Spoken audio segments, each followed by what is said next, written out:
Josh's Order Corner. That's me. Not all my videos can be unboxings. In the past, I tried out the Vinyl Ventures thing. I kind of bailed on it because I got tired of copyright things. I'm not going to be bringing that back.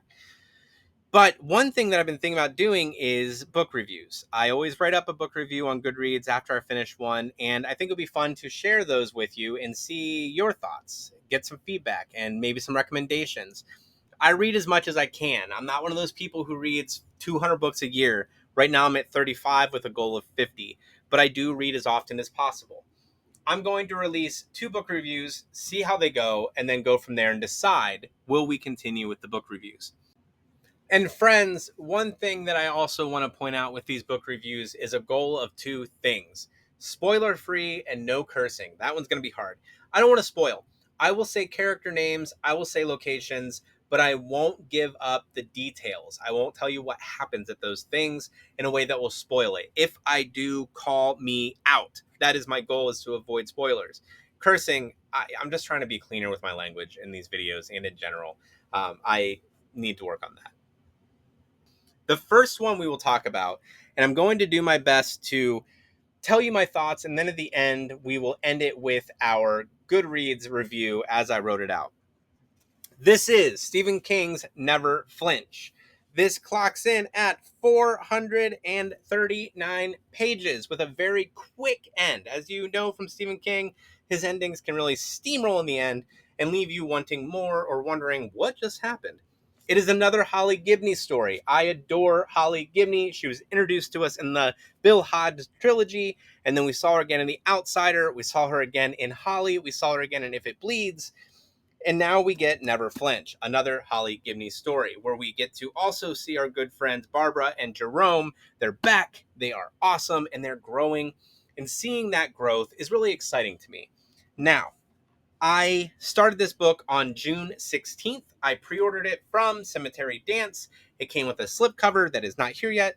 It's supposed to come with a slipcover, but it has yet to arrive. They're still making them. And it showed up later than one would hope, but that happens. And it took me 10 days to read. I'm not always a slow reader, but I had a lot of travel and things like that happening. So, whatever. Don't judge me. I gave it 3.5 stars, but on Goodreads you can't give half, so I left it at 3. And I'm going to tell you why. Now, friends, if you're here, you know I love Stephen King.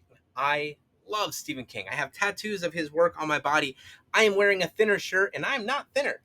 Maybe a little. But I love Stephen King. But I do feel that holding him to the same level of expectation that I have for every other book I read is going to be the way that I can make this work fairly. I can't be that forgiving Stephen King fan who lets everything slide and just says, well, just another level of the tower, guys. I can't do that. I want to hold him to the same expectation. And there were some things in this book that I just felt were off. I felt it was not the best research that was done. I'm so sorry, Robin. I hate to say that. I know you work so hard to make sure that happens, but just some key things that didn't work. And I will also say there were interviews, there were things said where Stephen King stated there was a plot line that he wanted to remove. But his wife, the amazing Tabitha King, said, do not do that. Leave that plot line. And he kept it. I think when he removed it, there was some details changed that didn't get cleaned up in the final edits. And they were not big details, but they're things that stood out to me and that I felt were wrong. Again, I love Stephen King. Don't come at me. Like, please, don't come at me.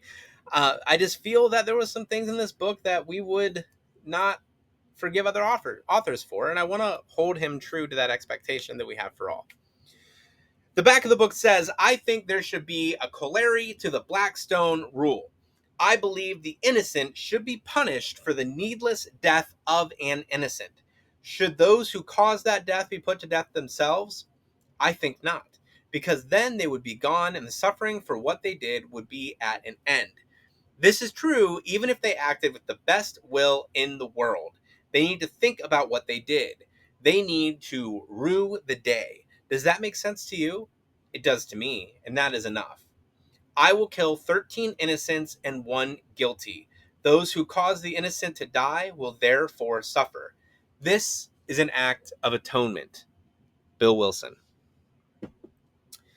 There are a lot of moving parts in this book. That is like the key, that letter right there is like the key thing that's happening. But the other moving parts are going on at the same time. Very Stephen King.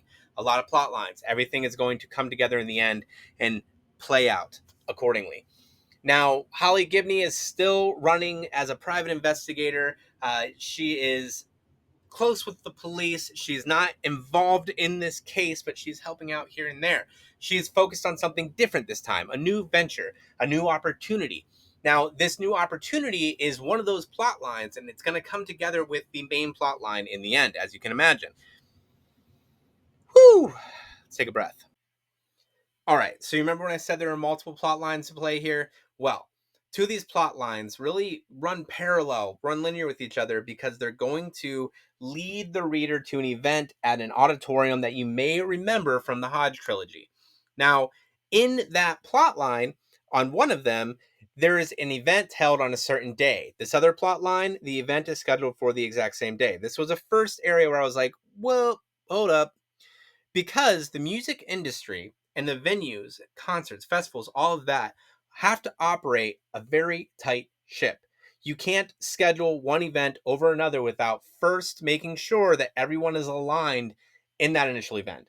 You can boot them for sure, but there are going to be repercussions and you are risking damaging your reputation.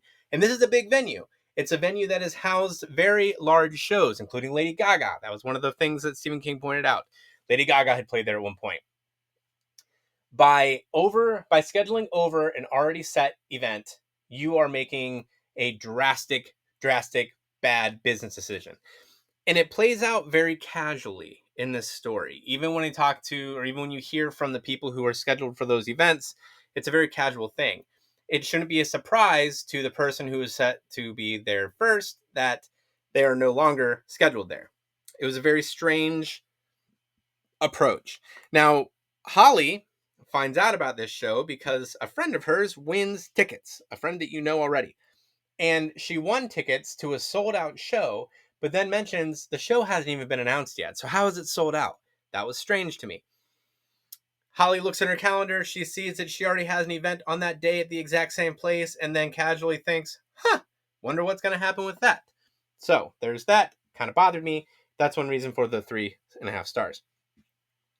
Another one is the character who is the writer of the letter is they're coming apart, and I feel like that's what this is going to get blamed on, is they're slipping, they're coming apart, and blah blah blah blah. But there's a key moment where a character says to call her ma'am, like she is ma'am to you, refer to her as such, and he does, and it's written in a very particular snide way to show that he does not respect this person, but he is doing as he is told. Shortly thereafter, that exact same use is applied to a different character. I do feel that that was a mistake in editing, that use that second time was to be directed to the initial person. That may be confusing. Read the book and let me know what you think. All of these moving parts lead through a very interesting journey, a great story, putting Holly in new suspenseful areas, places she never expected to be. It is a good book. The plot lines are solid, but I do feel that there needed to be more cleanup to make it work. From the Hodge trilogy to The Outsider to If It Bleeds to Holly, and now this, we have gotten to see some amazing growth in these key characters, and I'm here for it. I love what Stephen King has done with Holly, and I can't wait to see more. There was one thing I absolutely loved in this book, and that was Stephen King calling out the eBayers that flock to people as they're traveling, as they're doing events, and the way that those eBayers treat the talent. If you go to YouTube, you're on YouTube right now, if you look up Stephen King autograph, you will see so many videos of people bombarding the man. And then 10 minutes after that video is posted, those pieces are for sale in different Facebook groups,